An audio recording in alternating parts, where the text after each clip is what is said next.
Assalamualaikum warahmatullahi wabarakatuh. Innal hamdalillah wa syukurillah wa ni'matillah.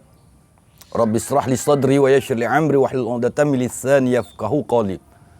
Allahumma zidna ilman nafi'an wajadahu bastatan fil ilmi wal jismi wa qur rabbi adkhilni mudkhala sidqin wa akhrizni mukhraja sidqin waj'alni min ladunka sultanan nasyiran. Ya arhamar rahimin irhamna ya zal jalali wal ikram. Ya Allah, peliharalah kami dalam peliharaan yang terbaik. Mudahkan sekalian urusan kami. Ya Allah, jika ada saudara kami, sahabat kami, kaum muslimin wal muslimat dalam keadaan sakit, angkat penyakitnya ya Allah. Sembuhkan kami semuanya, lahir batin, jiwa dan raga. Amin ya rabbal alamin. Semoga sahabat-sahabatku, kaum muslimin rahimakumullah dimanapun engkau berada, kita dalam keadaan sehat walafiat. Sahabat-sahabat tausiah Islami yang dirahmati Allah Subhanahu wa taala. Bertemu lagi bersama saya dalam tausiah Islami yang insya-Allah dalam komitmen kita jadikan ini media-media takwa kita kepada Allah Subhanahu wa taala. Sehingga senantiasa setiap saat kita memiliki ketakwaan dan keimanan mukminul haqq.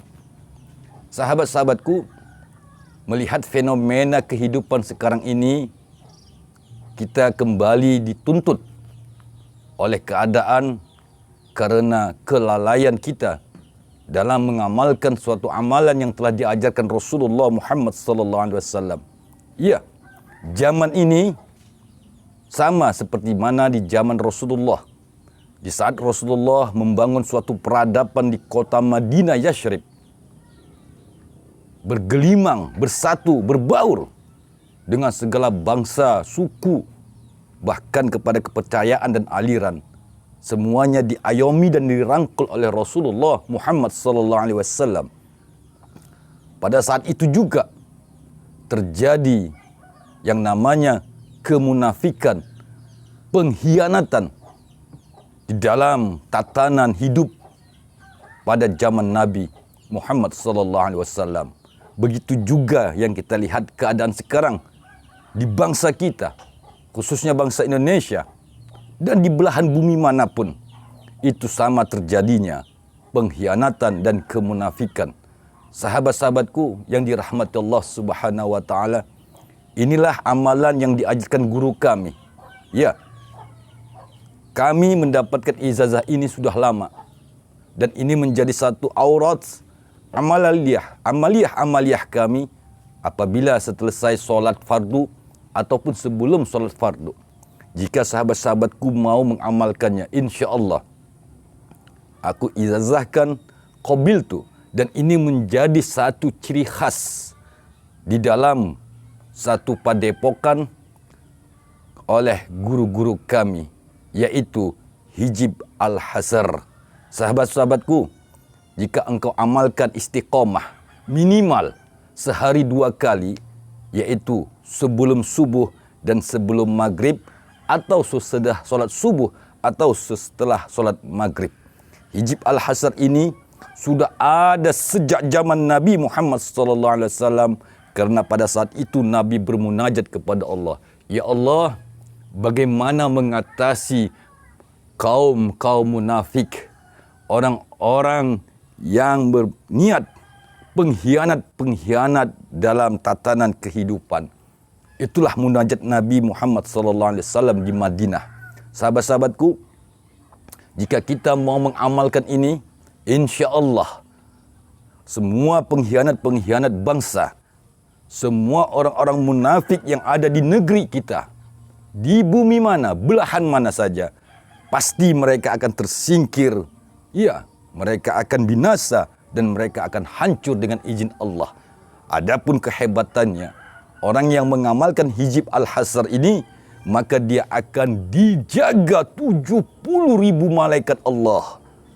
Oleh karena itu sahabat-sahabatku, jika dirimu terzolimin, tersakitin, teraniaya, engkau bisa berdoa kepada Allah dengan kehebatan Hizib Al-Hasr.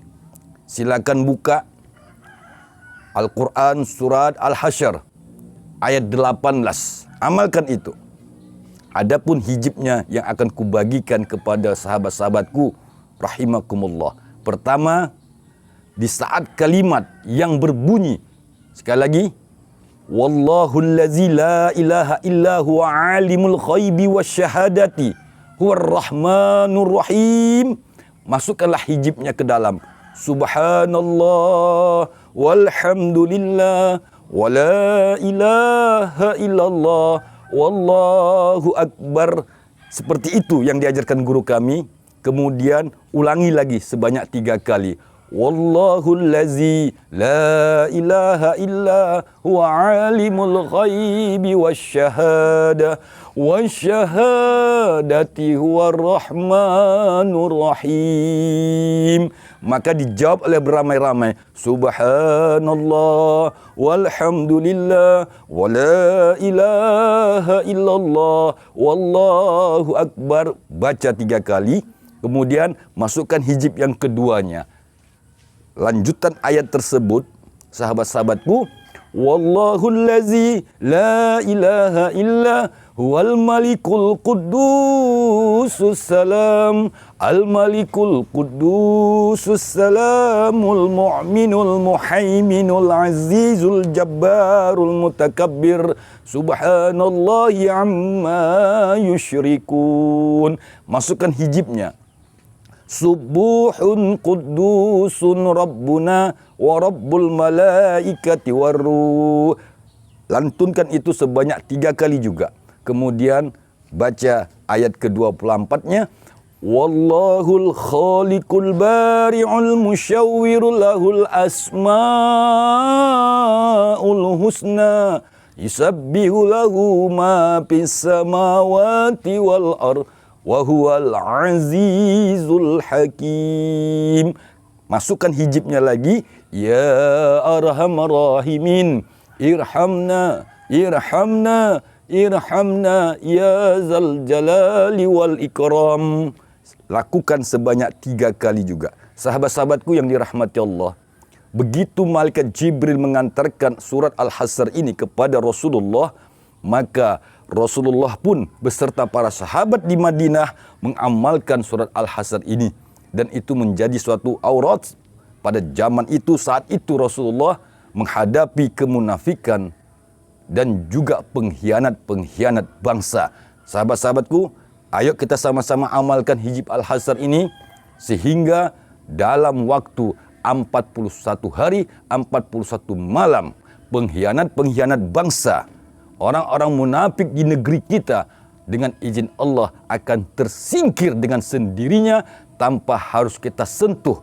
Dengan kekuatan doa, ud'uni istajib lakum. Mintalah kepada Allah, niscaya Allah kabulkan. Mudah-mudahan sahabat-sahabatku, jika sahabat-sahabatku mengamalkan ini, berarti kita satu guru, satu ilmu. Terima kasih. Silakan datangin di mana ada majelis-majelis ta'lim yang mengamalkan hijib Al-Hasr ini. Itu adalah merupakan wasilah sambung doa kita di seluruh penjuru alam. Terima kasih. Lebih dan kurang mohon maaf. Assalamualaikum warahmatullahi wabarakatuh.